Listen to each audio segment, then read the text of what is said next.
ama obibia akwa bashronko edebatu ma GH enede ye munyaba mosu for mercy kala mde nsemo a ede trene age gwo maimu eba besomo na Ghana for yensusu de ha adwen kasa ekire ya adwen dane da na ye kasa yinso Ghana eye video bi e circulate wo maimu na ama Ghana for nyina chese wo madwa chese wo mo kire o adwen de fa se die na Ghana ekwe se mbebru no den o musua Ghana wada chain na etie for anything eye video yi ni ewo mu ene se eye abayua chese youth abayua ba ko ene abrante wa wo mo no mu wo school chese akara na enye ebe break am no mo de am esmas ya ba be hihye so na video ne mo chese wo mu twi wo mo ho womu boshere mpelempa chese womu de shatawale nyumu bi echu womu hu video ni mu ani na ni se ni dem bro so esa so mu ba be ko esma de for insemu ya me de ba be tu dwe ya chese Ghana fo bebre e chiro ma de de fa wono video kan we ko hwembra beautiful miss money see body big body beautiful miss money oh wow beautiful miss money see body big body beautiful miss money oh wow when you bend down wow when you walk wow when you take picture wow sweet Can I drop some fire? You're so fleek. Send me location. I pull up in 3. Can't you see? All the real niggas say they fuck with me. Don't stop when they pilot. 5 days, some nigga far from me. Looking for a girl who go stand by me. I just need a girl like a whole fight. So turn on the lights. I'm looking for a party. I just want to put my hands on someone. oh wow beautiful miss money see body big body beautiful Ebisianfo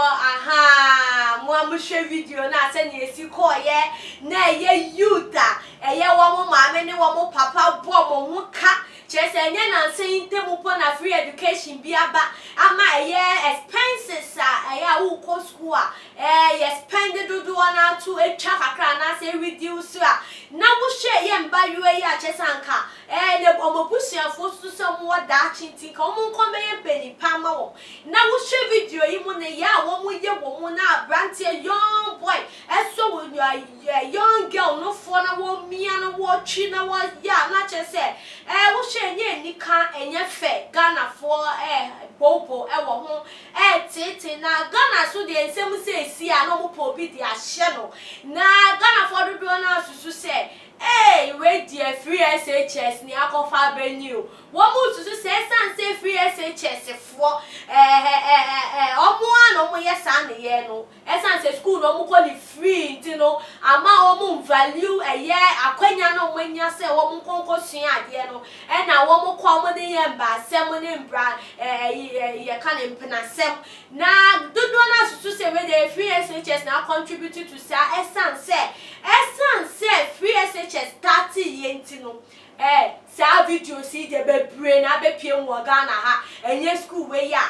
school we na we so de ye ni wonti school ni crampo de amfa school ni din amba betu jana so dodo na wo mo nim uniform ya ye hu wo video yi mu de wo mo nim school kon na ebi nso susu se we de enye free SHS na nkola ni bi wo kro mo ni mo bota ya wo mo de ko school na ebi mu abomodia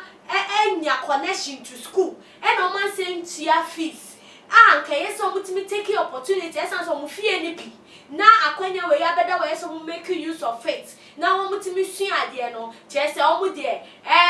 india na bupu agom ni so no ye ye ntijimi na no mu ko school mu a wo mu koko jimi na enenye eye free SHS nti na ama mo yesa ni ye we ebi mu so susu se eye free SHS na de nti a wo mo no Ghana phone bi so se free SHS ni se o mo susu se embo friend bi wo manyi o mo result ba ya che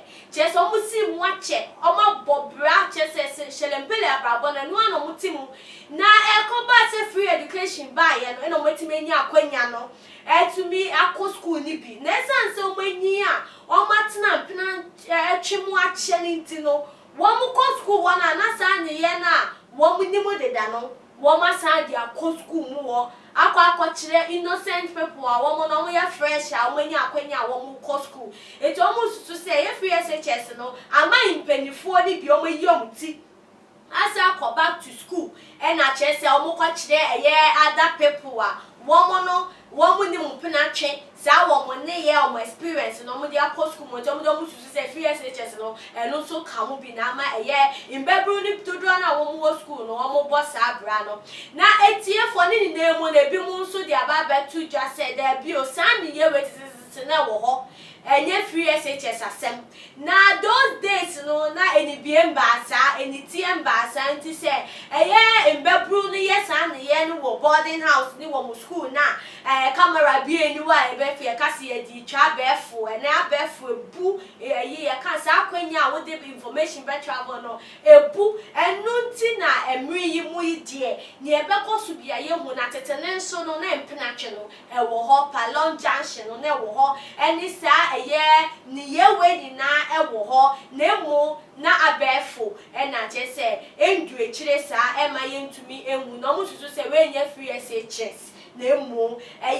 su ene ban ene efia ankola dodo na efri mu ene chire wo mo ne ya woman ye na Ghana ha de ade bibia ebesi bia na mo de sobo no ebo aban a owo akomapa ne pa de ma oman na mo ne ye we na kire se Ghana ye mpe ade pasa na ebi mu esusu esan se woman gina so ne se mra coronavirus ba ye na final year student ni bi ekopie mu wo school na aban ka se wo boa wo ma che so manya aduane free enu mpo wonsem a na sesia bebi a wo mo sa de akofa ewo ye mbofra ne de ya wo mo ye ne de we de nya free SHS asem na ma wofo no eno mo mani nda wo no mo tete wo mo mba ne ye na afi to mo mba ne koskun so a wo mo de monitor wo na wo mo hwe se ni o mo ba ne kura bia wo mo awofo no eno mo je ma mbofra no mo njai se o mo ba ne di phone beba wo mo mbusa se frinyi wo mo ba ne ade sika bebe fie na o ma je wo mo mbusa se frinyi sa ne ye ni na ena mo ba ne yisu ban di sa e wo mo school a wo mo koni mo na etie fo wo hwe se ne ye small girl and small boy mbofra chesa anka o mo dachi a wo ma wo fo predachi mo no mo ti school mo no mo yesa ne ye we ya ye ni ka ye fe wa dwenchire wo ho ne se je wa dwenchire ti your comment section wo fama ya fe subscribe to Too Much GH video kesi se ne be ya jubedie bi ebedi bi awon so sabe ke bi no wetumi ya chire wa de ne share ne like promote Too Much GH etie fo mesika na me de kita wi beto ma apo no so yi aha na me de mu besi that's ne ye besan ehia makwa mo the major prophet kun chacha on say me catch was say bomoden na hwe Too Much GH on say me kan ye nyene bone pa na kase ye pe wo wi ase ya asonde nti na Adam wo hu nyame ye no nyam no wo hu ne ma bi a wo hwehwehwehwe e wo other place ne ade kat won na bomoden na be hwe Too Much GH be hwe na subscribe bomoden o be hwe pe na wa ye subscribe o subscribe na subscribe na o subscribe a na wo benya ne ma papa a wo pe ahwe nyame hira